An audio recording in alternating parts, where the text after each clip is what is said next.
어린 시절 버스나 택시 운전사 옆에 작은 그림이 걸려있는 것을 본 적이 있다. 그 그림에는 머리 긴 예쁜 소녀가 하늘을 우러르며 기도하는 모습과 오늘도 무사히라는 글이 쓰여 있었다.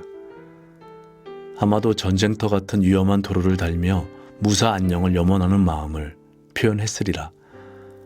그런데 그 그림 속의 소녀가 누구인지 나중에 알게 되었다. 그는 바로 하나님의 사람 사무엘이었다. 긴 머리 탓에 소녀로 생각했지만 나시린 서원을 하여 긴 머리를 갖고 있었을 법한 소년 사무엘을 그린 것이다. 오랫동안 불임의 고통을 겪던 어머니 한나의 기도와 서원으로 태어나 어린 시절부터 제사장 엘리의 시종으로 하나님을 섬기며 성장한 사무엘은 평생을 기도 속에서 하나님의 사람으로 살았다. 이같이 사무엘은 기도의 사람으로 알려져 있다. 사무엘은 하나님 앞에서 이스라엘 민족을 위한 기도와 가르침으로 평생을 살았다. 격동의 세월 속에서 하나님의 사람으로 살았던 사무엘은 우리가 이 마지막 때를 어떻게 살아야 할지 교훈해 준다.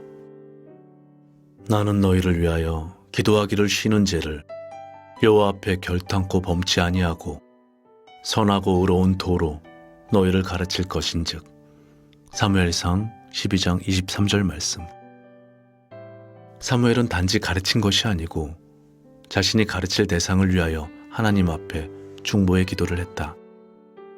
우리는 세상에 복음을 전하고 가르쳐야 할 사명을 갖고 존재한다. 기독교의 진리는 전도를 통해 전해진다. 가르치고 배워야만 믿어야 할 대상과 내용을 알게 된다. 믿기 위해서는 가르쳐야 하고 배워야만 한다. 듣지도 못한 자를 믿을 수는 없기 때문이다. 어떻게 효과적으로 그리스도를 가르칠 수 있겠는가? 가르치는 사람 자신이 그리스도의 마음을 품고 그리스도를 삶으로 표현하며 가르쳐야 한다.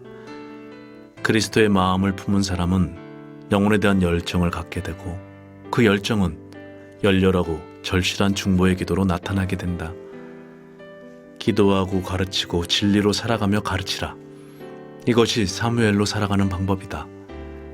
또한 사무엘은 이스라엘을 위하여 기도하되 그 기도를 결코 쉬지 않았다.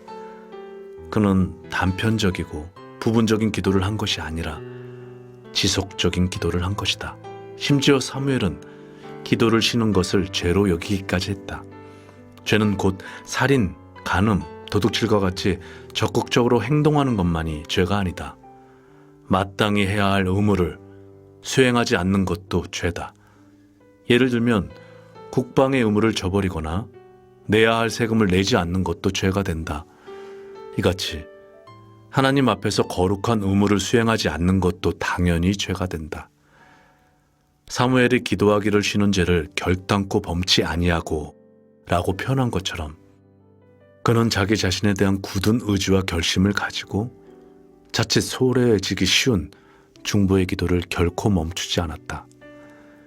기도의 사람 사무엘은 마지막 시대를 살아내야 하는 그리스도인들이 세상에 대하여 또 교회에 대하여 어떻게 살아야 할지 예표로 보여준다. 성도들이여, 매일의 삶을 기도로 숨쉬며 하나님 앞에서 교회를 위해서 살아가자.